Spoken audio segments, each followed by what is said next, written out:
इमरान खान साहब की ताज़ा तरीन तकरीर ने भी तहलका मचा दिया है और इसमें जो कुछ नुक्ते उन्होंने बयान किए उस पर खासी लहद है इस वक्त हो रही है सोसाइटी के अंदर।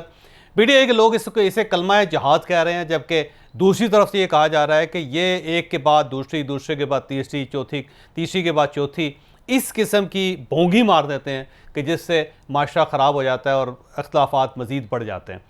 तो इमरान खान साहब की जो तकरीर थी उसमें बेशुमार उन्होंने चीज़ें बयान की, लेकिन तीन ऐसे नुक्ते हैं जो आपके सामने रखने ज़रूरी है और फिर हम इन्हीं नुक्तों पे बात करेंगे। जो पहला नुक्ता है इमरान खान साहब का वो है आईएसआई से रिलेटेड।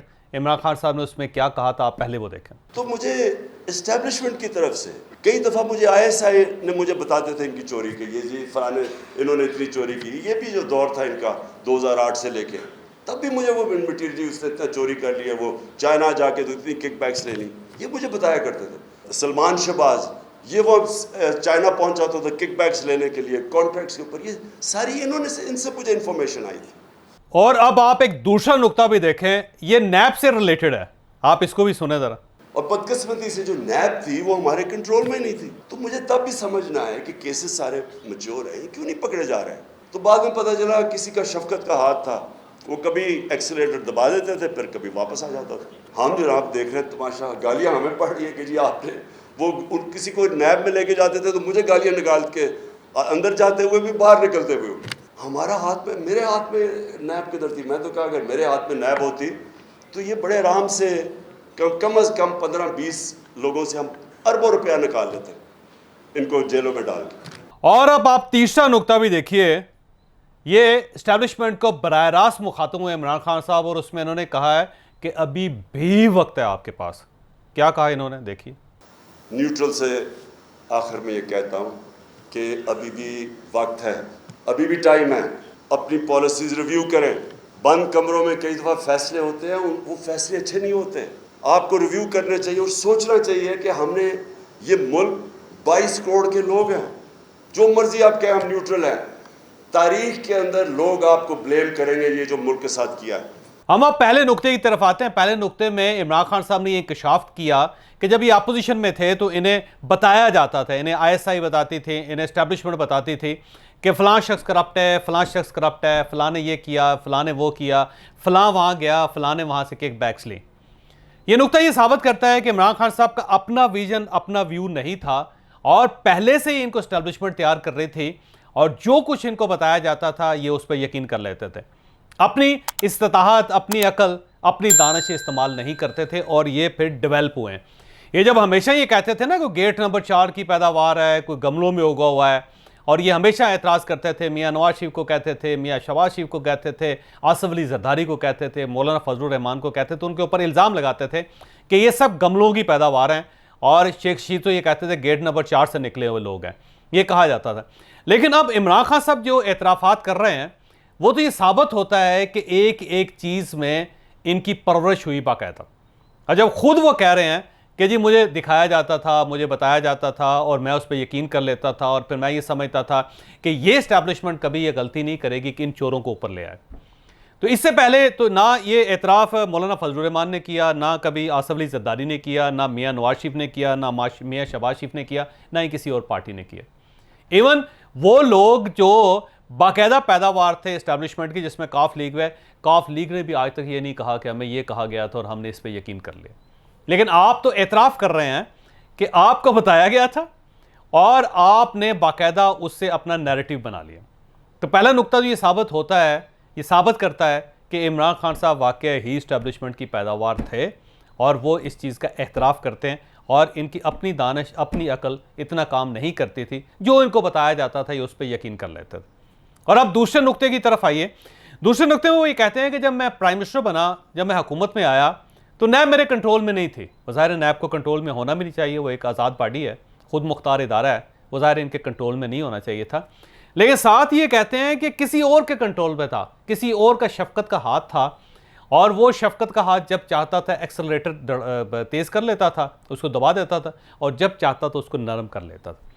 तो जब आप प्राइम मिनिस्टर थे और ये सारा खेल आपके सामने हो रहा था, आप ये समझ रहे थे कि एक इदारा है, स्टेट का इदारा है, और वो स्टेट का इदारा ना खुद चल रहा है ना गवर्नमेंट चला रही है उसको, और उसके पीछे किसी का शफकत का हाथ है और शफकत का हाथ खुद ही उसकी स्पीड बढ़ा लेता है और खुद ही उसकी स्पीड कम कर लेता है, तो एज ए प्राइम मिनिस्टर फिर आपने क्या किया? जब आप कुर्सी पे बैठे हुए थे और फुल इख्तियार आपके पास था, मुकम्मल इक़्तिदार के मालिक थे आप, और जब आपके सामने ये सब कुछ हो रहा था तो आपने इसको बर्दाश्त कैसे किया?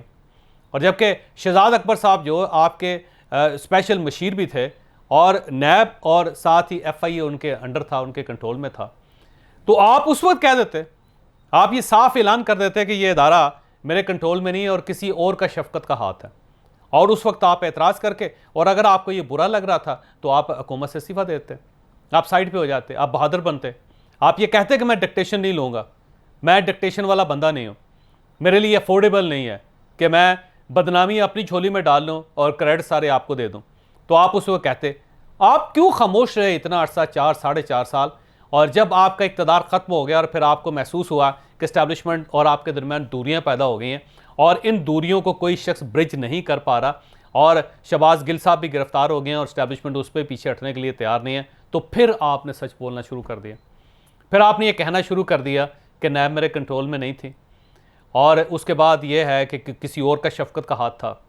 फिर ये है कि वो हाथ जब चाहता था स्पीड बढ़ा लेता था, और जब वो हाथ चाहता था स्पीड कम कर लेता था। तो भाई आप क्या करते रहे? फिर आप फिर प्राइम मिनिस्टर किस चीज़ के हुए?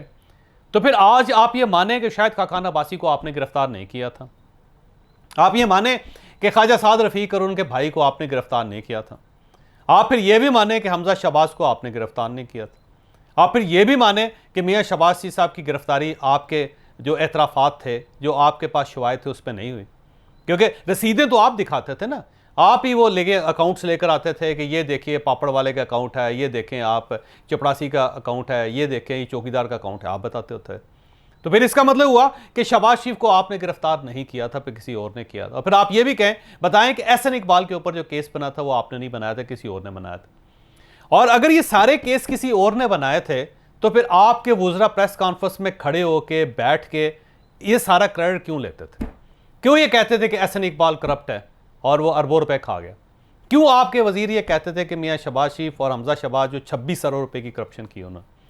क्यों आप ये कहते थे कि हमारे पास ये सारे अकाउंट्स हैं? क्यों आप पापड़ वालों की बात करते थे? क्यों आप आसिफ अली ज़रदारी, उनकी बहन, उनकी अमशीरा और फिर उनके दोस्तों का जिक्र करते थे? क्यों करते थे? फिर आप फिर ये माने कि वो सारे वुज़रा के बयानात गलत थे और आप उसमें मुलव्वस ही नहीं थे और आपका उसमें कोई हिस्सा नहीं था।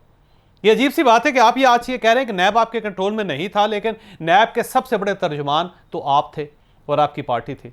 और आज आप ये कह रहे हैं कि कोई और था जिसका शफकत का हाथ था, जिसकी वजह से कभी स्पीड बढ़ जाती थी, कभी स्पीड कम हो जाती थी, लेकिन आपके वजीर खुद उस स्पीड को बढ़ाते भी थे, उस स्पीड को कम भी करता था। तो ये कैसे हो सकता है कि एक तरफ आपके पास इदारा नहीं है और उसकी स्पीड भी आप कंट्रोल नहीं कर रहे, लेकिन साथ ही आपके वजीर पूरे का पूरा वक्त बैठ के मीडिया के सामने नैब के हर कारनामे को एडवोकेट करता था, उसकी वकालत करता था और ये कहता था कि हमने ये किया, हमने वो किया। शहजाद अकबर साहब देखे ना, वो कहते थे कि हमारी इन्वेस्टिगेशन है हर जगह।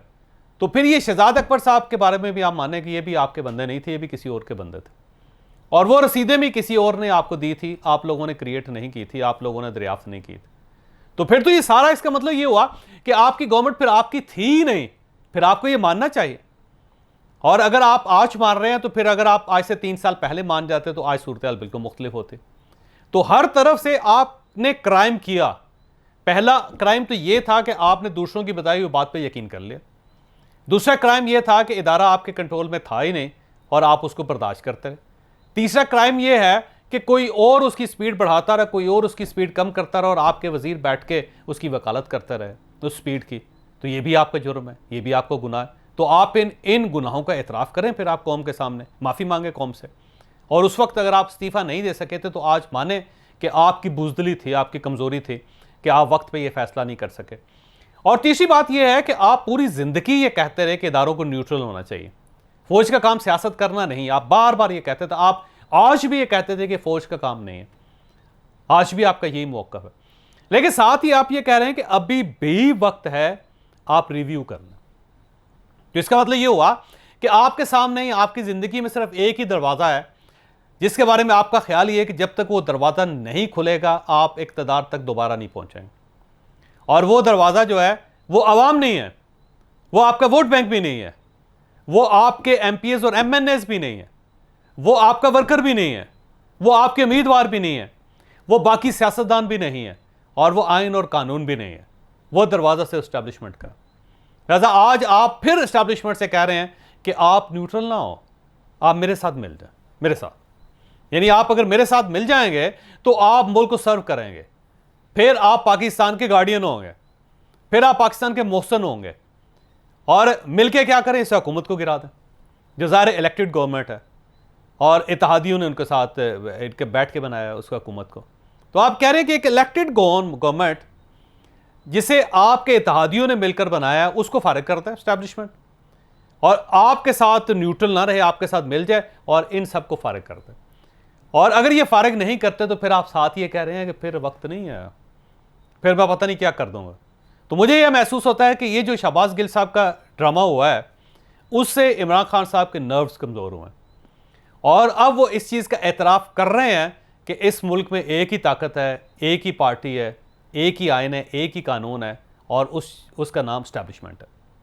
लिहाजा आप ये समझ रहे हैं कि मुझे अवाम का वोट प्राइम मिनिस्टर नहीं बनाएगा, मुझे मेरे कारकुन मेरी पार्टी दोबारा इक़्तिदार में नहीं लेकर आएगी, मुझे सिर्फ वही लोग लेकर आएंगे जिनसे मैं दरख्वास्त कर रहा हूँ कि आप अपनी पॉलिसी को रिवाइज कर लें, इसको रिव्यू कर लें। खैर, तो फिर ये तो बड़ा अजीब व गरीब सा तजाद है कि आप एक तरफ 17 जलसों का ऐलान कर दिया आपने पूरे पाकिस्तान में कि आप पाकिस्तान में एक महीने के अंदर 17 जलसे करें, ये एक हो गया, और साथ ही आप एस्टैब्लिशमेंट से दरख्वास्त कर रहे हैं कि अभी भी वक्त है, रिव्यू कर लें अपनी पॉलिसी को। तो इसका क्या क्या क्या समझा जाए इसको? तो मुझे ऐसा महसूस होता है कि इमरान खान साहब ने एस्टैब्लिशमेंट की तरफ हाथ बढ़ा दिया है, और अब वो चाहते हैं कि एस्टैब्लिशमेंट इनका हाथ पकड़ ले और उसके बाद वो पॉलिसी को रिव्यू कर ले और इस गवर्नमेंट को फारिग कर दे और इमरान खान साहब को दोबारा इक़्तिदार की मसनद पर बिठा दे। क्या ये मुमकिन है? वैसे एक सवाल है।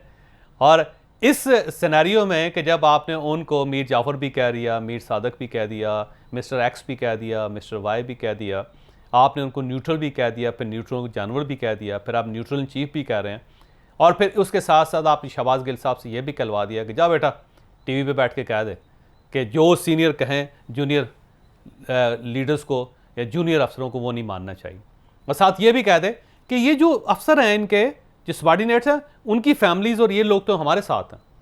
इसका मतलब ये हुआ कि ऊपर वाले आपके साथ नहीं हैं, और साथ आप कह रहे हैं कि बस रिवोल्ट कर दो फौज के अंदर, और आप ये चाहते हैं सब कुछ भूल जाए, यानी एक्स और वाई भी भूल जाएं, मीर सादक और मीर जाफ़र का टाइटल भी भूल जाएं, न्यूट्रल का और जानवर का टाइटल भी भूल जाएं, न्यूट्रल इन चीफ भी भूल जाएं, और जो कुछ शहबाज गिल साहब ने कहा उसको भी भूल जाएं, भूल के सारी फाइलें बंद करके मेरे लिए रास्ता खोलें। और रास्ता क्या होना चाहिए कि इन सबको फारिग करके मुझे प्राइम मिनिस्टर बना दें। तो इसका मतलब ये हुआ कि आप कानून से भी अबव हैं, आप आइन से भी अबव हैं, आप जमहूरियत से भी अबव हैं, आप एस्टैब्लिशमेंट से भी अबव हैं, सिर्फ आप ही हैं, और जो आप चाहेंगे, जो आप फैसला करेंगे वैसा ही होगा, उसी तरह मुल्क चलेगा।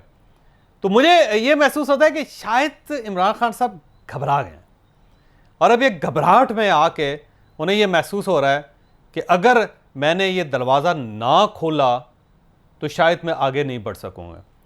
मुझे अब ये पीटीआई के लोग अक्सर ये कहते रहते हैं, वो ये कहते रहते हैं कि हमारी पार्टी जितनी भी बड़ी हो जाए, हम जितने भी बड़े जलसे कर लें, हम जितने भी लोगों को बाहर निकाल लें, हम प्राइम मिनिस्टर नहीं बन सकेंगे, हम इक़्तिदार में नहीं आ सकेंगे। और इक़्तिदार में आने का सिर्फ एक ही तरीका है कि ये जो इख्तलाफात हैं हमारे इस्टेब्लिशमेंट के साथ वो ख़त्म होने चाहिए, उसके ऊपर कोई पुल बनना चाहिए, ब्रिज, और वो ब्रिज बड़ा मजबूत होना चाहिए, इतना मजबूत होना चाहिए कि हम सारे के सारे उसके ऊपर से गुजर के उधर जाके इक़्तिदार की कुर्सी पर बैठ जाएं। तो मेरा ख्याल है रियलाइजेशन शायद इमरान खान साहब को हो रही है कि मुझे किसी न किसी तरीके से इस्टेब्लिशमेंट को राज़ी करना चाहिए, नहीं तो काम बहुत ख़राब है। और ये सब कुछ कब हो रहा है? सिर्फ शहबाज गिल साहब के एक एपिसोड से, और शहबाज गिल साहब को अभी तक किसी ने कुछ कहा भी नहीं, ये भी जहन में रखें। अगर कुछ कह दिया इनको तो फिर उससे आप अंदाज़ा लगाएं कि पार्टी क्या करेगी। मेरा ख्याल है पार्टी शायद तो उसके बाद लेट ही जाए। तो अब इमरान खान साहब की एक दरख्वास्त है, मेरा ख्याल ये है कि लाडले हैं और वो ज़ाहिर है आपके पसंदीदा लीडर भी हैं और बड़ा अच्छा उनका वक्त गुजरा आपके साथ, तो मेरा ख्याल है अब आप उसके लिए दरवाज़ा खोल ही दें इमरान खान साहब के लिए, क्योंकि इसके बाद आप ये चाहते हैं कि वो मज़ीद मिन्नतें करें। ठीक है, अभी आप वक्त है, वो कह रहे हैं अभी वक्त है तो आप रिव्यू कर लें, तो रिव्यू कर ही लें इमरान खान साहब के लिए, शायद हो सकता है मुल्क को वाकई नया पाकिस्तान बना दे।